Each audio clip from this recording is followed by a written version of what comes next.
আজকে বাড়িতেই বানিয়ে নিচ্ছি একদম রেস্টুরেন্ট স্টাইলে পনির টিক্কা মশালা, যেটা তোমরা লুচি রুটি পরোটা দিয়ে খেতে পারো, দুর্দান্ত লাগবে। প্রথমে পনিরটা ম্যারিনেট করার জন্য টক দই, বেসন, জিরে গুঁড়ো, ধনে গুঁড়ো, গোলমরিচের গুঁড়ো, কাশ্মীরি লাল লঙ্কার গুঁড়ো, স্বাদ মতন লবণ, হলুদ, আজবায়ন, চাট মশলা, কাসুরি মেথি আর গরম করে রাখা সর্ষের তেল দিয়ে খুব ভালো করে মিক্স করে নেব। এবারে এই ব্যাটারটার মধ্যে টুকরো করে কেটে রাখা পনির, কিউব করে রাখা ক্যাপসিকাম, পেঁয়াজ আর টমেটো দিয়ে মিক্স করে 15 মিনিটের মতন ম্যারিনেট করে রেখে দেবো।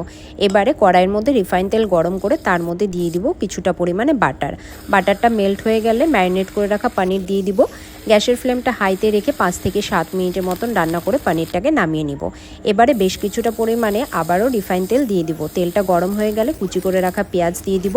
পেঁয়াজটা যখন ভাজা ভাজা হয়ে যাবে 1 চামচ আদা রসুন বাটা, কাঁচা লঙ্কা কুচি দিয়ে একসাথে কষিয়ে নিয়ে টমেটো বাটা দিয়ে দিব। এবারে স্বাদ মতন লবণ, হলুদ, জিরে গুঁড়ো, ধনে গুঁড়ো, কাশ্মীরি লাল লঙ্কার গুঁড়ো, স্বাদ মতন চিনি দিয়ে খুব ভালো করে কষিয়ে নিয়ে সেই ভেজে রাখা পনিরগুলো এর মধ্যে অ্যাড করে দিচ্ছি। এবার সব কিছু একসাথে মিক্স করে নিয়ে পরিমাণ মতন জল দিয়ে দিব। গ্রেভিটা ফুটে উঠলে 4-5 মিনিটের মতন রান্না করে নিয়ে নামানোর আগে গরম মশলা গুঁড়ো, কাসুরি মেথি পাতা আর ধনে পাতা কুচি দিয়ে একসাথে মিক্স করে নেব। বাস রেডি আমাদের পনির টিক্কা মশালা। আবার আসবো নতুন ভিডিও নিয়ে, ততক্ষণের জন্য টাটা।